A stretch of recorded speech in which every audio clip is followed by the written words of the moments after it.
America's Pop Culture Trivia Show. Check it out. America's Pop Culture Trivia Show. With Joe Parisi. This is episode 173 of America's Pop Culture Trivia Show. My name is Joe Parisi. Thank you for being here with me today. As always, what I've got for you is 3 fast-paced rounds of pop culture trivia. 7 questions in each of the 3 rounds, with just 5 seconds between questions for you to think of the answers. At the end of each round, I'll give you all those answers so you can keep track and see how you're doing.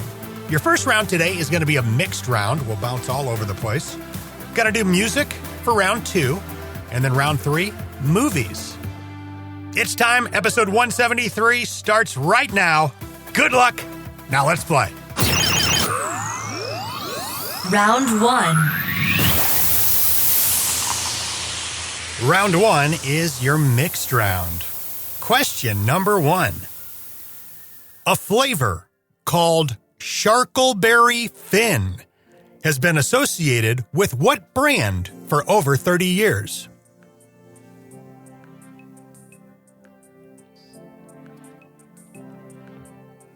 Question 2. Sarah Jessica Parker starred as Patty Green, a clever, seemingly well-adjusted social misfit in what TV show?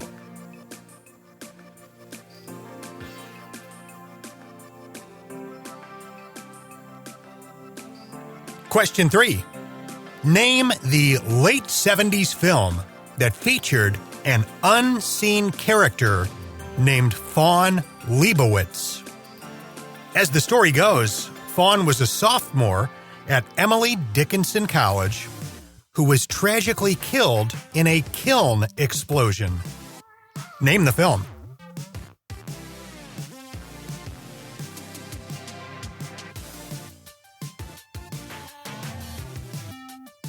Question 4. From the world of 80s television, wealthy, young-at-heart business owner Edward Stratton III is stunned to discover his brief marriage several years ago produced a son, and suddenly, now that 12-year-old is standing in his living room, wanting to live with the father he never knew. Name the show.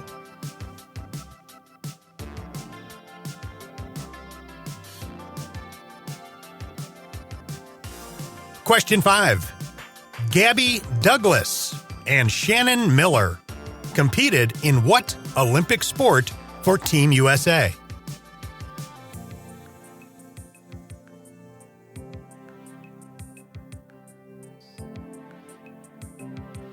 Question 6. As of 2024, what NHL team has won the most Stanley Cups?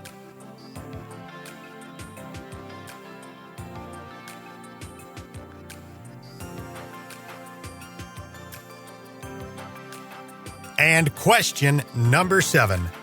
This professional baseball player played from 1983 to 1999. He played for 9 different pro teams, and he stole more bases in the 1990s than any other player.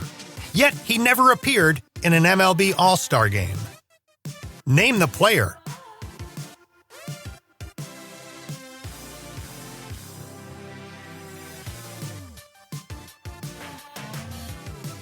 And that's going to wrap up round number 1. Let's check your answers. Question 1. A flavor called Sharkleberry Fin has been associated with what brand for over 30 years? The answer is Kool-Aid. Sharkleberry Fin is a pink-colored Kool-Aid that has a strawberry, orange flavor with some other stuff mixed in. Debuted sometime around 1990, maybe even a little earlier, and it was discontinued for a period in the early 2000s, but it is back in the lineup and available today. It was part of a series of, quote, character flavors that Kool-Aid put out, along with Purple Saurus Rex, Great Blue Dini, Rockadile Red, and Pink Swimingo.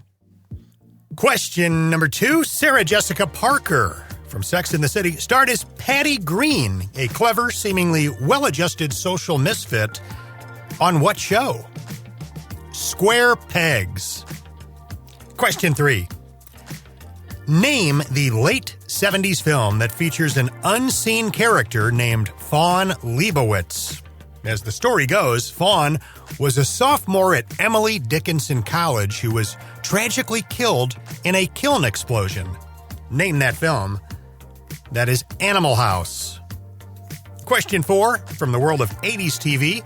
Wealthy, young-at-heart business owner Edward Stratton III is stunned to discover his brief marriage several years ago produced a son, and suddenly, now that 12-year-old is standing in his living room wanting to live with the father he never knew. Name that show.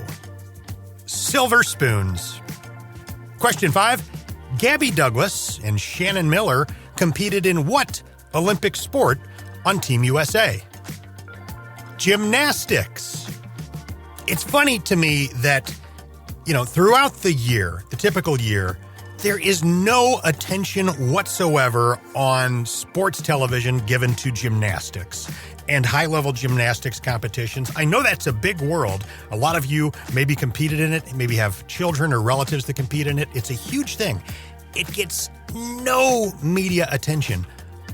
But every 4 years when the Summer Olympics roll around, they are all in on the women's gymnastics competition. That's or at least seems to be by far the most popular televised Olympic event.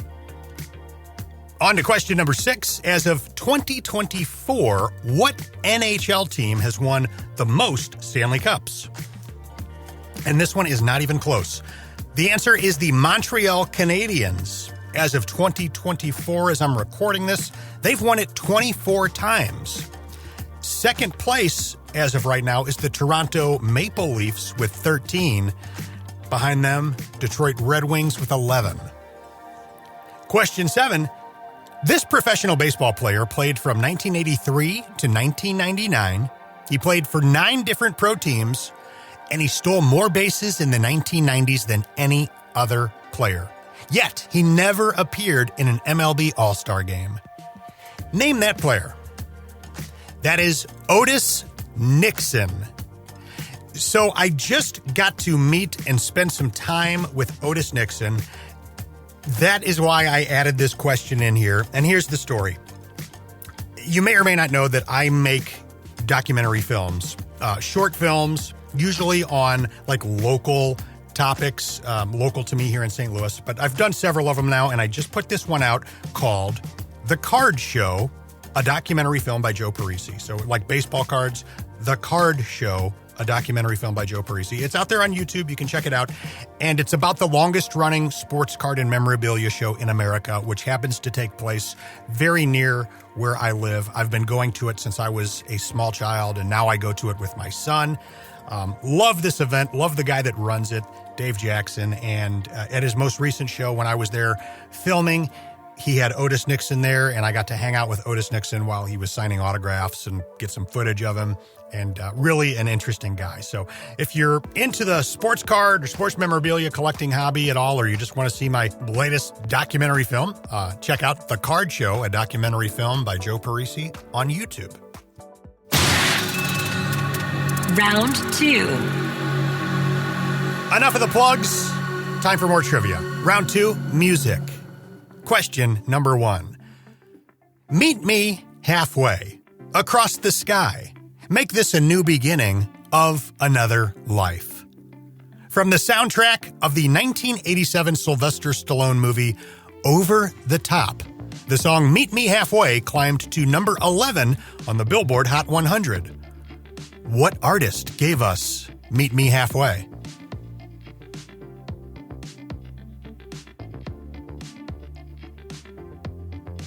Question 2. I never knew that everything was falling through, that everyone I knew was waiting on a cue to turn and run when all I needed was the truth. But that's how it's gotta be. Name the band behind the 2005 song with those lyrics.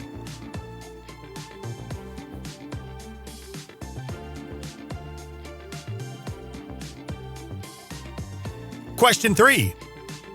There was a big hit song released back in 1998. The song's lyrics revolve around a couple who decided to leave their lives behind and go out driving without telling their children about their plans.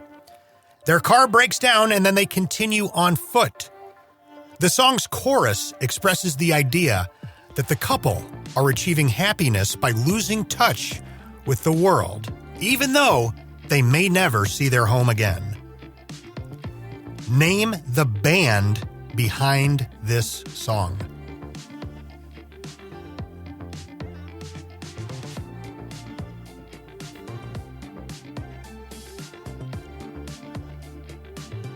Question 4. Chewing on a piece of grass, walking down the road. Tell me, how long you gonna stay here, Joe? What group gave us the 1972 song Ventura Highway?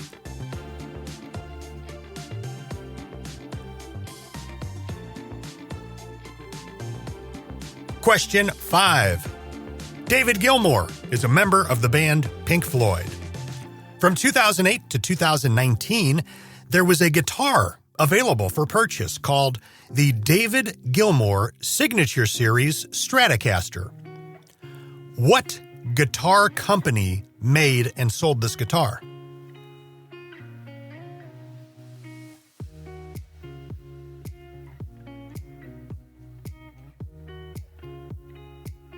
Question 6. The top song of 1977 was called Tonight's the Night, in parentheses, Gonna Be Alright. What artist gave us that song?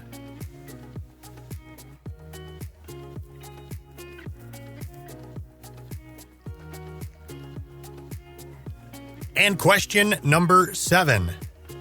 The Beach Boys had one number 1 hit that didn't have anything to do with Brian Wilson. So Brian Wilson didn't write, didn't perform on it, nothing. What is the name of the number 1 hit from the Beach Boys that did not include work from Brian Wilson?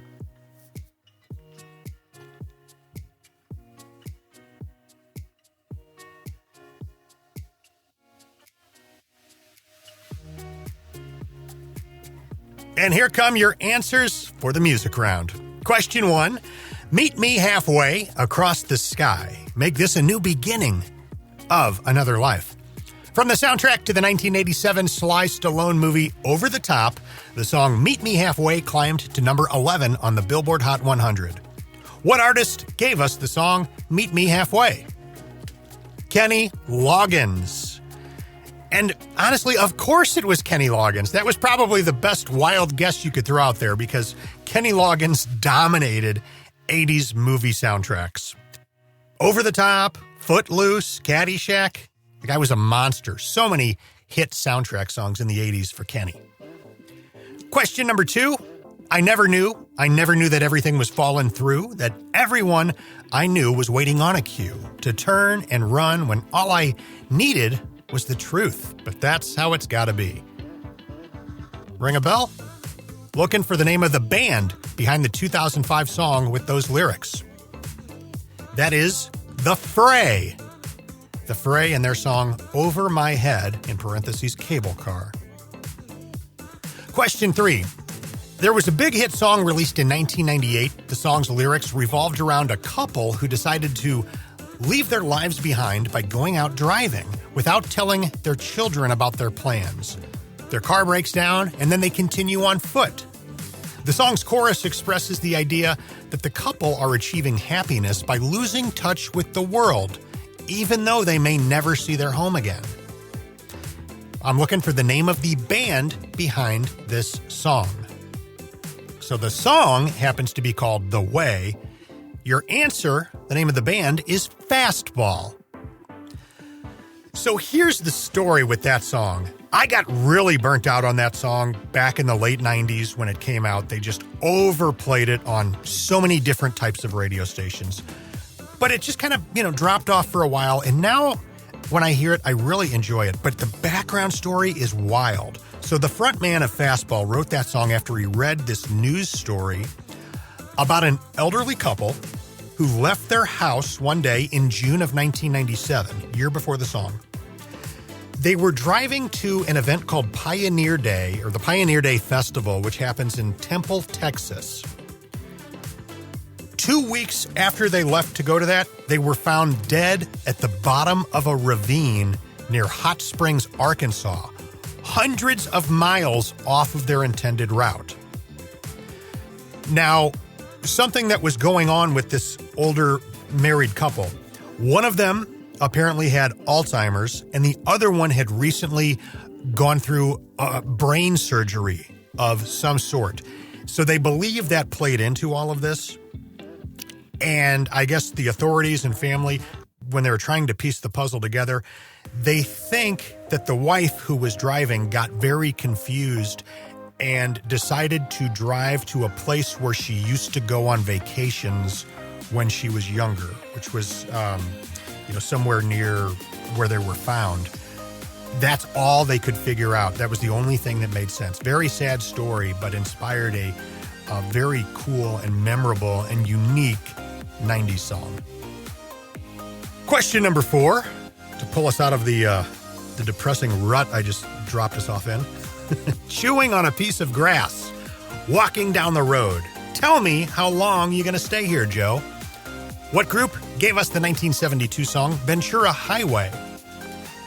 America. Question 5. David Gilmour is a member of the band Pink Floyd. From 2008 to 2019, there was a guitar available for purchase called the David Gilmour Signature Series Stratocaster. What guitar company made and sold this guitar? The answer is Fender. So it's actually a little branch of Fender called Fender Custom Shop, which Fender is enough. We'll give you the point. That's a branch of Fender that does these Signature Series guitars. The David Gilmour Signature Stratocaster is an absolutely beautiful kind of all-black guitar with white pickups and white knobs. It'll run you well over $5,000, but a really, really cool guitar. They don't make it anymore, but you can still find them out there, that stores and stuff have in their inventory. But yeah, $5,000. I've seen them for $8,000. It's wild. Question number 6. The top song of 1977 was called Tonight's the Night, in parentheses, Gonna Be All Right. What artist gave us that song? Rod Stewart. And question 7. The Beach Boys had one number 1 hit that didn't have anything to do with Brian Wilson. What Beach Boys number 1 hit did not include any work from Brian Wilson? The answer is 1988's Kokomo from the Cocktail soundtrack. I was recently reading about Kokomo. A couple of neat things. So the music video, which John Stamos is in, which was such a big deal back at that time. People are like, oh my God, look at that. John Stamos is part of the Beach Boys.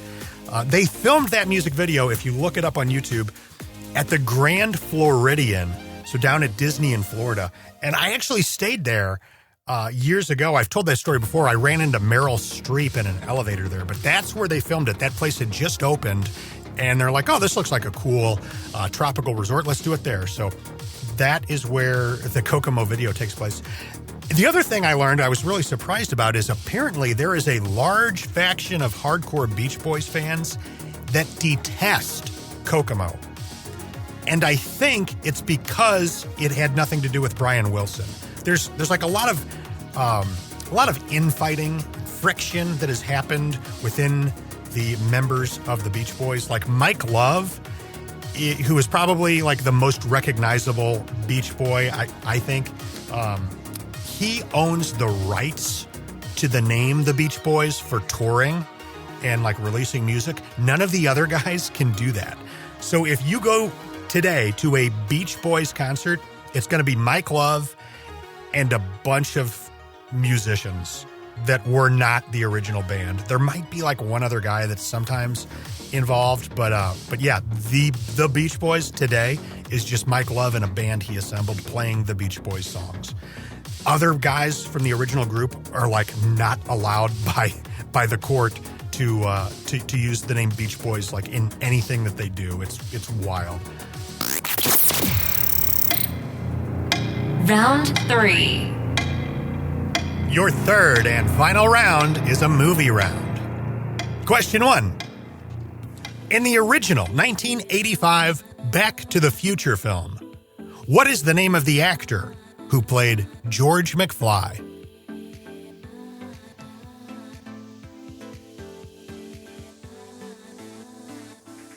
Question number 2. In the 1990 film Goodfellas, what actress plays the character Karen Hill? Karen was the girlfriend, then wife of Ray Liotta's character Henry Hill. Name that actress.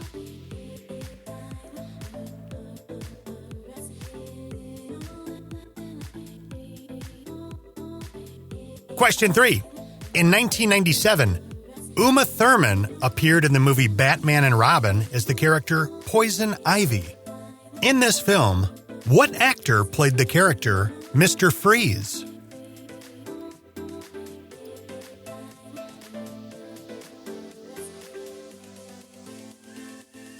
Question 4. Name the actress who has appeared in several films from the Child's Play horror franchise as Tiffany. So these are the movies with Chucky. Who has played Tiffany in several of those films?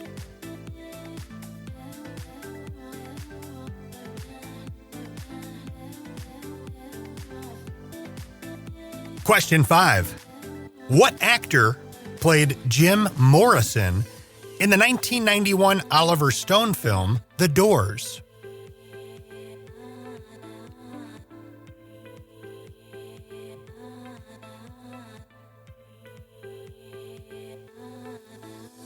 Question 6. In what 2002 biographical crime comedy drama does Tom Hanks play an FBI agent named Carl Hanratty? Here's a hint. Leonardo DiCaprio co-stars in the film.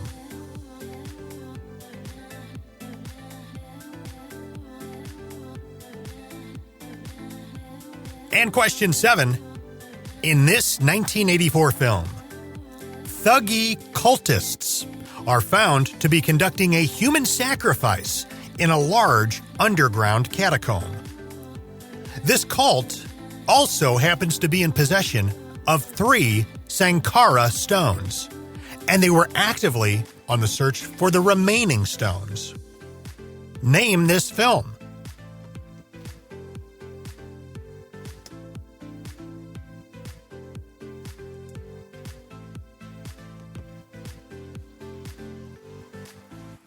And that's going to wrap up round number 3. Here come your final 7 answers.